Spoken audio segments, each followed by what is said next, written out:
In order to begin to understand how our financial system works, we need to go back to the early 1900s, 1910 to be exact.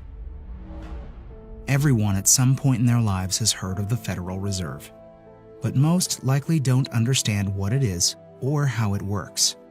The Federal Reserve, referred to as the Fed, is a central bank that many economists refer to as the biggest robbery ever enacted on the American people. The reason for this is because the Federal Reserve is neither part of the federal government nor does it have any reserves. Yet, this single organization controls the money supply of the most powerful country in the world. The Fed is very diligent in hiding the fact that they are not part of the government. The last thing they want the American people to fully understand is that our government does not control our own money. In order to achieve this, they were very clever and decided to call their institution the Federal Reserve. And by labeling themselves this way, the general public never thought twice about who was in control of the country's money supply.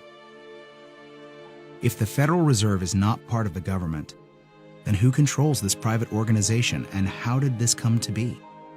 The answer to this question is what changed the course of our country forever. In November of 1910, a secret meeting took place of 6 bankers and economic policymakers who represented the financial elite of the Western world. It was hosted at the J.P. Morgan estate on Jekyll Island in Georgia. In attendance was Senator Nelson W. Aldrich, Abram Piatt Andrew Jr., Assistant Secretary of the Treasury, Frank Vanderlip, President of National City Bank of New York, Henry P. Davidson, Senior Partner of J.P. Morgan and Company, Charles D. Norton, President of First National Bank of New York, Paul Warburg, Director of Wells Fargo, Benjamin Strong, the emissary for J.P. Morgan, and coincidentally, the first president of the Federal Reserve. Years later, Frank Vanderlip referred to this meeting as the actual conception of what eventually became the Federal Reserve System. This meeting was so secret at the time that not even the names of those who attended were mentioned to the servants who lived and worked on the island. The men who attended came on a late-night train, claiming to be on their way to a hunting expedition, but instead, these bankers met with Senator Nelson Aldrich to draft what would eventually become the Federal Reserve Act. This private meeting, attended by some of the most powerful men in America, was strategically designed to take control of our country's money supply and to achieve ultimate power in America. Mayer Amschad Rothschild, one of the most powerful European bankers of his time, stated it best when he said, "Permit me to issue and control the money of the nation, and I care not who makes its laws." On December 23, 1913, 2 days before Christmas, when most people in Congress were home with their families, the Federal Reserve Act was signed into law by President Woodrow Wilson. That single act, however small it may seem, transferred the control of our monetary system from our government into the hands of some of the wealthiest men in our country. Putting into law the Federal Reserve Act gave unlimited power to a few wealthy banking institutions in America.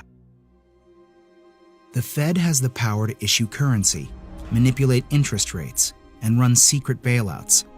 Yet Congress and the President are not allowed full oversight over this powerful organization. The Federal Reserve enjoys a monopoly over the creation of our nation's money and credit, but for 100 years, they have never been completely transparent and accountable about it.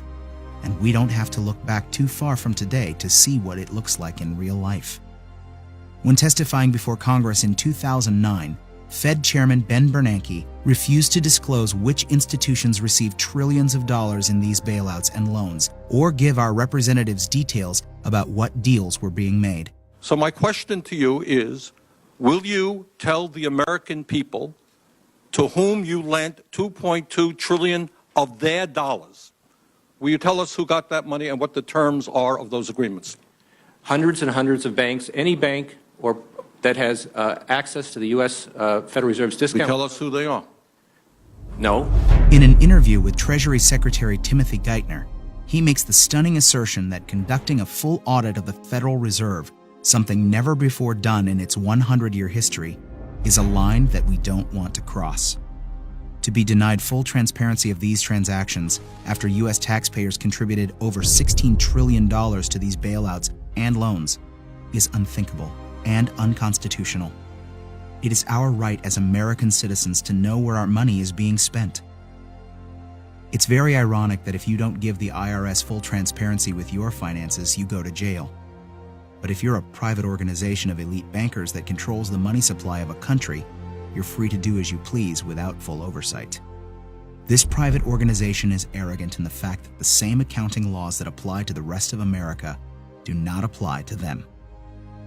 There is no other agency of government which can overrule actions that we take. Their control appears to be unlimited, and 2008 is the most recent example of how much power the Fed actually has on our country. Many of us were told in private conversations that if we voted against this bill on Monday, that the sky would fall, the market would drop 2,000 or 3,000 points the first day, another couple thousand the second day, and a few members were even told that there would be martial law in America if we voted no. That's what I call fear-mongering. The elite banking institutions took trillions of dollars worth of risk, and when they lost their bets, they threatened politicians to use taxpayer money to bail them out, or else we would face an Armageddon type of scenario.